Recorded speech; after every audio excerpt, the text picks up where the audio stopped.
Gimana cara bisnis yang baik? Ya, dia ikuti petunjuk Nabi. Jauhi ini, lakukan ini, tinggalkan riba, jauhi korupsi, jauhi kolusi, jauhi macam-macam, tinggalkan yang ini. Silakan kaya sekaya-kayanya. Subuhan pakai Ferrari, duhur Lamborghini, asal pakai Pajero, ini silakan aja, gak ada masalah. Zakat itu disyariatkan supaya antum kaya. Gitu cara bacanya. Makanya orang-orang dulu itu, ya pengen kaya itu, bisnisnya pengen kaya, supaya bisa zakat. Bisa zakat, bisa infak. Ya gimana kalau nggak ada uang yang bisa zakat? Mustahil. Ya, jadi kaya itu biasa orang dulu, passionnya mereka tinggal milih. Passion itu biasanya ada 3 zaman Nabi itu. Kalau bukan orang kaya, orang berilmu, atau dengan tenaga. Ya kaya nanti bisa dibagi 2 dengan kedudukan. Jadi kalau saya urutkan begini. Ya. Jadi ada yang dengan jabatan, kedudukan, ada dengan harta, ada dengan ilmu, ada dengan tenaga. Tuh, 2, 3, 4. Ada yang menjadikan ini 1. Ini cuma 3. Ini Pak, Bu, zaman-zaman Nabi tinggal milih mau yang mana. Gitu. Saking ringannya. Cuma mendidik untuk mendapatkan ini, itu pun butuh perjuangan. 13 tahun ditanamkan dulu akarnya dalam jiwa. Fase Mekah. Pindah ke Madinah sampai dekat dengan Allah Subhanahu wa taala. Sehingga orientasi, visinya, cara berpikir mereka, tingkat panjangnya itu sudah bukan dunia lagi, tapi akhirat.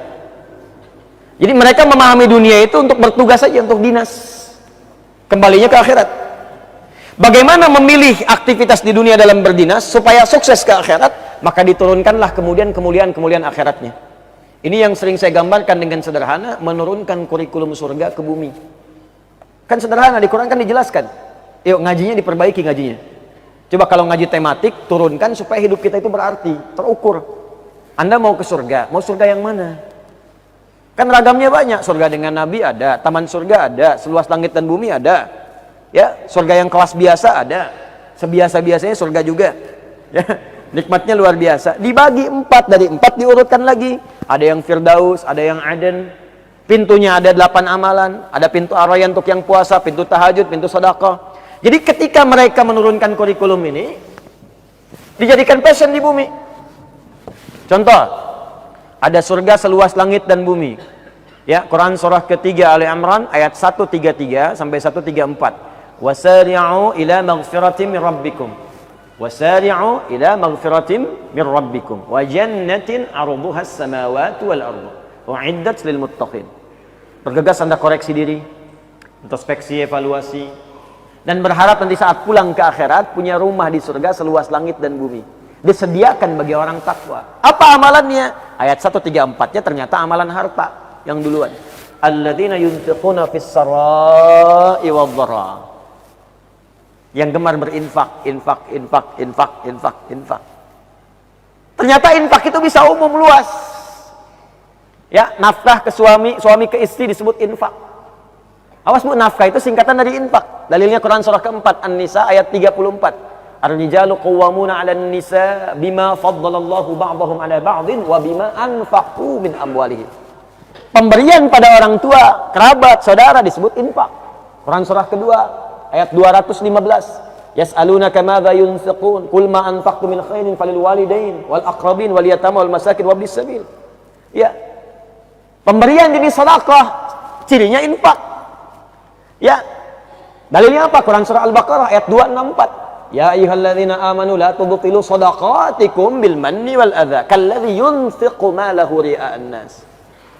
Dari sini muncul zakat. Zakat disebut sedekah. Quran surah 9 ayat ke-60. Innamas shadaqatu lil fuqara wal masakin wal 'amilina 'alaiha wal mu'allafati qulubuhum wa fir riqab wal gharimin wa fi sabilillah wa ibnis sabil. 8 golongan. Jadi orientasinya kalau ingin mendapatkan surga dengan surga yang indah, rumahnya luas, mewah, seluas langit dan bumi, silahkan ambil passionnya dengan harta. Makanya banyak orang kemudian, beberapa kalangan sahabat Nabi berusaha dengan passionnya. Ilmunya di sini, punya manajemen, bisnis, passionnya di ekonomi, dagang dia. Orientasinya apa? Supaya bisa mendapatkan surga tadi. Turunkan ke bumi kurikulumnya. Begitu diturunkan, maka dia ambil passion harta. Dia keluarkan bab bisnis dalam Al-Quran. Gimana cara bisnis yang baik? Ya, dia ikuti petunjuk Nabi. Jauhi ini, lakukan ini, tinggalkan riba, jauhi korupsi, jauhi kolusi, jauhi macam-macam, tinggalkan yang ini. Ini yang berkah, ini yang tidak. Keluarkan semua. Jadi passion kehidupan. Hasilnya bagaimana? Muncullah seperti Abdurrahman bin Auf. Modal cuman pakaian. Modal pakaian Pak saat hijrah ke Madinah. Tiba-tiba 3 bulan saya jadi orang kaya, nomor 3 di Madinah. Setahun kapaknya terbuat dari emas. Setahun. Tapi pekerjaannya apa? Yang paling membahagiakan bagi beliau bukan saat datang peningkatan omsetnya. Jadi Pak, 600 truk isinya emas, perak, dan logam mulia itu biasa bagi beliau. 600 truk datang, isinya emas semua. Emas, perak, logam mulia, dan sebagainya datang. Biasa aja. Kapak terbuat dari emas. Coba. Tapi apa pekerjaannya? Tiap hari dilihat orang Madinah. Siapa yang tidak mampu disantuni sepertiga orang Madinah. Yang punya utang dibebaskan.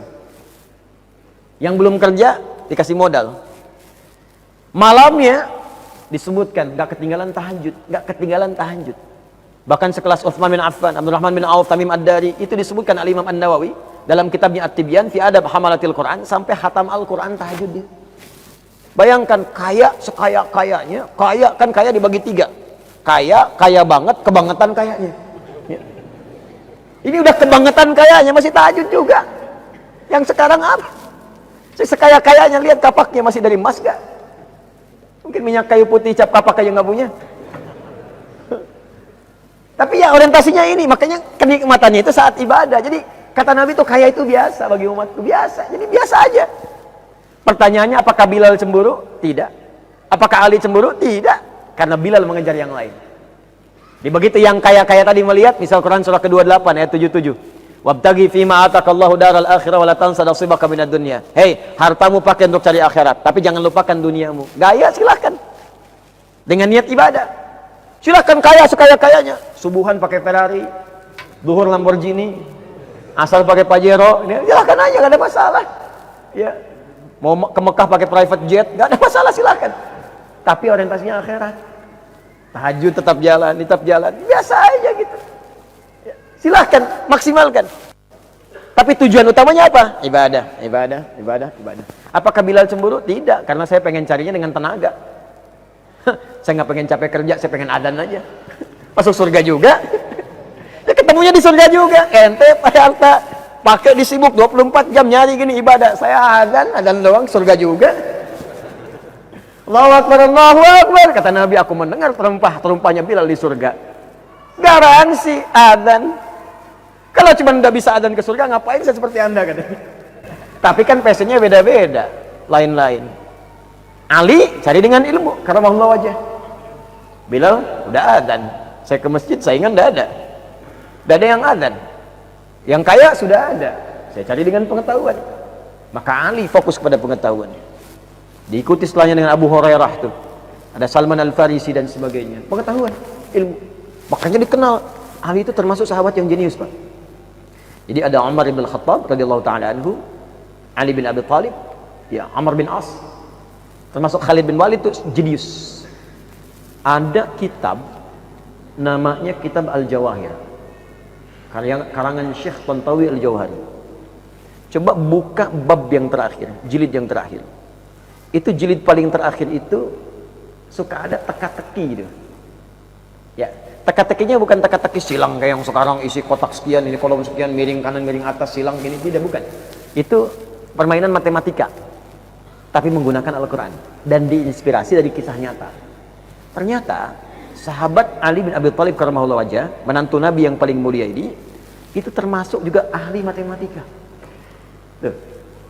Ahli tafsir iya, ahli hadis iya, balaghah paling fasih, sampai punya sekarang kitab namanya Nahjul Balaghah. Tulis Nahjul Balaghah untuk menunjukkan kefasihan sahabat Ali bin Abi Thalib. Ternyata itu pakar matematika. Dan sering saya kisahkan ini, ada seorang mengadu kepada kepada Ali bin Abi Thalib, mengadukan istrinya. Ya Amirul Mukminin, istri saya selingkuh. Istrinya protes, tidak ya Amirul Mukminin, saya tidak. Selingkuh, tidak. Ditanya, kamu selingkuh? Tidak. Bersumpah mau? Saya bersumpah. Kamu dari mana tahunya? Ada saksi? Tidak. Dari mana bisa katakan selingkuh? Masa 6 bulan sudah lahiran? Orang normal 9 bulan, dia 6 bulan katanya. Kata Ali, senyum Ali ketawa. Apakah engkau tidak baca firman Allah Subhanahu wa ta'ala? Dibacakanlah Quran surah 46 itu, Al-Ahqaf ayat 15. Ya, sampai kepada kalimat wa hamluhu wa fisaluhu 30 syahr. Mengandung dan menyapihnya.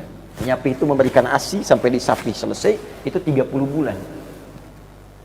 Terus kenapa? Apa engkau juga nggak baca firman Allah di Quran surah 31, Luqman, ayat yang ke-14 itu? Ya, wasainal insana biwalidayhi hamalathu ummuhu wahnan ala wahnin wa fisaluhu fi amain. Seorang ibu itu mengandungnya luar biasa sulit, berat, sampai menyapihnya aja butuh 2 tahun. Ente nggak baca? Di Al-Ahqaf disebutkan ayat 15, mengandung, menyusui, sampai disapi itu 30 bulan. Menyusui, menyapih saja di Luqman 2 tahun, 2 tahun kan 4 bulan. Kalau 30 dikali 24 bukan kan 6 bulan, itu namanya prematur, Cepi. Ya kalau masih hidup sekarang mungkin begitulah. Itu namanya kelahiran prematur. Istilahkan begitu. Itu orang dulu begitu, Pak. Jago-jagoan lah. Ada yang logika, ada yang macam-macam, ada yang liberal, yang sejago-jagonya liberal zaman dulu tuh langsung sama anak kecil kalahnya. Sama anak kecil. Tokoh liberal nantangin para ulama sekota. Ya, merasa paling hebat, sama anak kecil dipanggil. Apa masalahnya katanya? Kamu yang mau lawan saya, kamu masih kecil ya. Masalahnya apa? Disebutkanlah, di mana keadilan Allah? Setan diciptakan dari api, dibalikin lagi ke api, enak dong katanya. Kita kan dari tanah dibalikin ke api.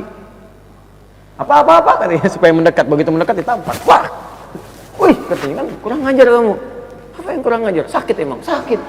Kok bisa sakit? Pipi kamu kan dari kulit, tangan saya dari kulit. Kan sama-sama kulit. Kalau kulit dengan kulit saja bisa sakit, bagaimana setan dari api dengan neraka dari api dengan kadar yang berbeda? Siapa anak kecil itu? Nu'man bin Thabit, dikenal dengan Abu Hanifah, yang wafat tahun 150 Hijrah. Itu hebat-hebat, Pak. Apa rahasia mereka? Mengamalkan hadis Nabi SAW. Makanya zaman Nabi yang jadi birokrat ada, diplomat ada, Amr bin As, Umar bin Khattab. Ya, tapi mohon maaf, ilmu masih tinggi, jenius juga ilmunya, ditanya apa aja bisa jawab, hadis paham, Quran hafal, tahajud jalan. Jadi Anda silahkan mau jadi apapun yang baik-baik, diplomat silahkan, birokrat silahkan, jadi pejabat silahkan, tapi jadi yang baik, Pak. Sekarang kita butuh orang baik. Jadi profesor ilmuwan silahkan jadi yang baik, karena kalau yang baiknya itu hilang, maka apa yang didapatkan jadi maksiat, jadi madorot nantinya, celaka. Tenaga silakan untuk digunakan pada yang baik-baik, mulia kok.